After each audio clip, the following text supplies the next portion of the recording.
imagine you are buying a phone back in 2010. You walk into a store and there are two options sitting in front of you. One is flip phone, makes calls, send text, battery lives forever. Other is a smartphone, same call, same text. But now you also got camera, GPS, web browser, basically a computer in your pocket. Now technically both phone works, both can do text, call. But if your friend was buying the first phone today, would you recommend the flip phone? Probably no.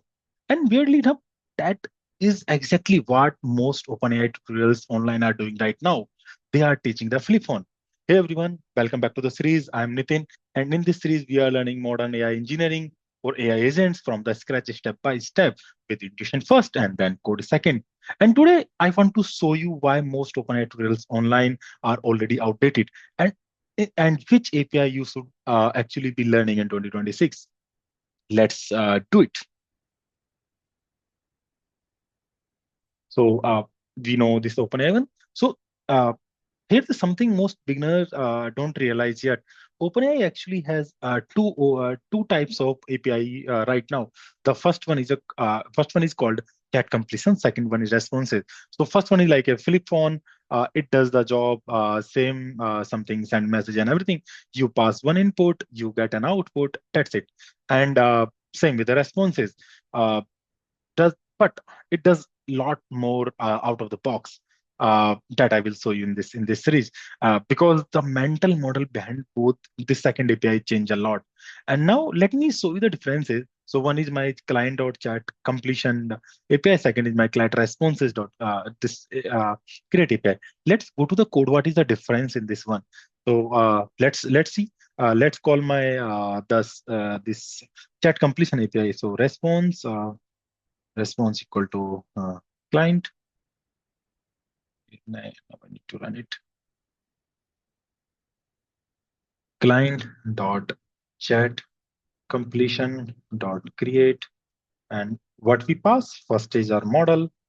So GPT-5 mini, that is my model. And second one, instead of input, we pass our input as messages.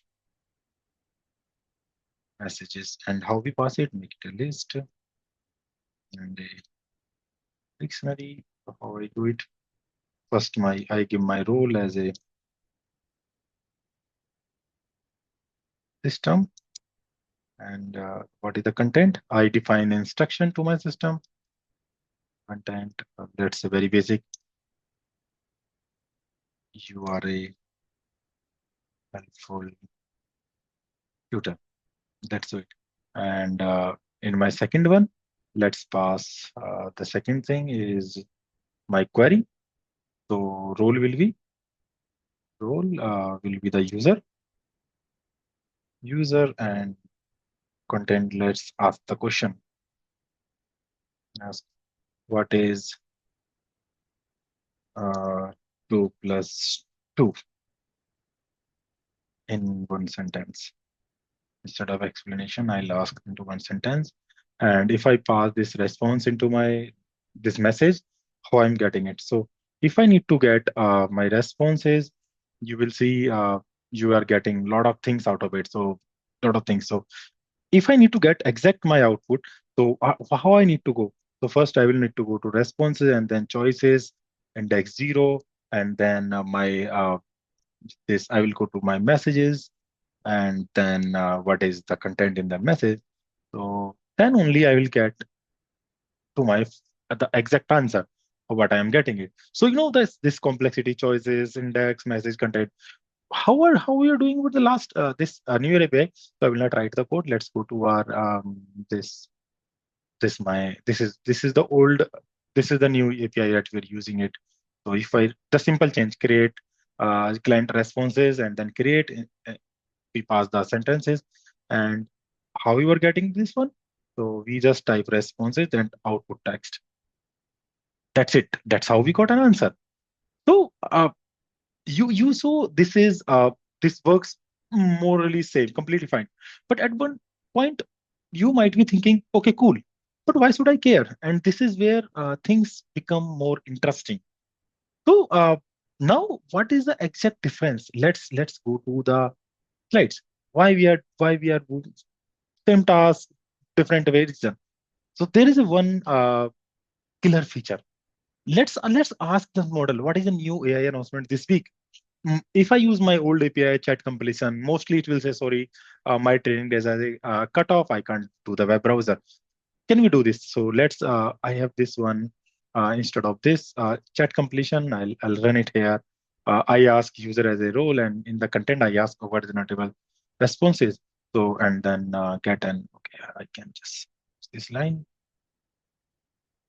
responses choices zero index message and then content. So it says I don't have access to news past my June 2023 cutoff. So it has a cutoff. It has a knowledge cutoff, meaning it only knows the past. It can't go look things up itself. And historically, if developers wanted web search, they had to build a whole pipeline manually. Web search API, glue code, result ranking, context engineering, retry logic. You had to build a robot yourself. One line literally. So now, what are the things change with the new Response API? So Response API has this new capability as a tool. So in one line, I can pass this as a tool. Tool as a tool is web search that I'm going. That's it. One line model goes and search when it's needed to. So uh, that's the model can do actually web search and then when it's so no giant framework, no orchestration framework, no external agent setup. One line. That is a really important shift. And the model is no longer just answering question, it's taking actions. What that's what people mean when they say agentic AI. The model now has tools, web search, like code execution, maybe file search, and there are different many more tools are available, but directly into API itself.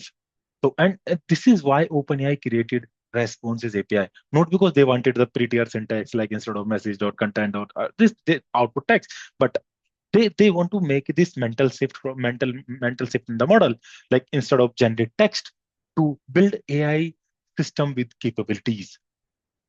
Now let's go to the demo. So if I ask my this same question with my new API, so this is how my new API works. Um, yeah. So client.responses create, I input my model, same thing. And we pass instead of message, we pass input in our new API. I define a role, system URL, help tutorial. This is but my old. That's how I'm calling it. Now let's call this by the tool. So here, when I'm passing my model, along with it, I'll pass this one line as a tools equal to what is my type is a web search. And I ask a question in one sentence, what is notable? Same question I ask. And if I ask this question by this one line, now my API has the access to the internet web search. And it can do the search and figure out what is the my question and what is the live information needed to answer this question. And based upon this, it will respond. So that's how it will work. Okay. That's okay. It's got an answer. Let's write. Okay. So it says me, okay, Anthropic announced Cloud Opus 4.0, 4.8, and that was my 28th, so day for yesterday. So okay. So now whole entire things runs perfectly out of box. You okay, your API got lot of capabilities. And now the model actually searches the web before responding. And that's insane when you think about it. 5 years ago, people built entire startup around the orchestration layer like this, and now literally one parameter. Now, let's come to the sort of a why we are doing and how to sort of let's say cheat sheet.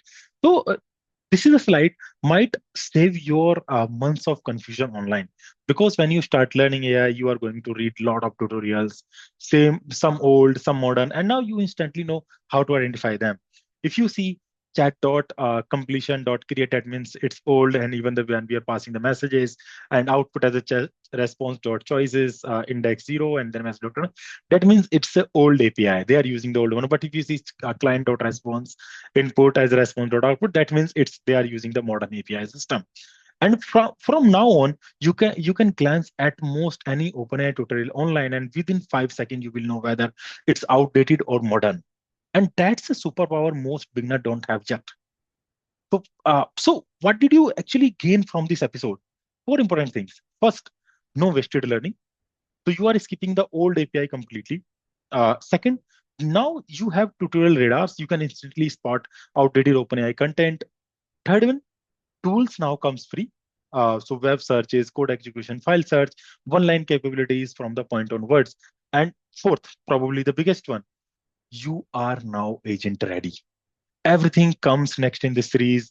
Function calling, tool uses, agentic loop, MCP, multi-agent system.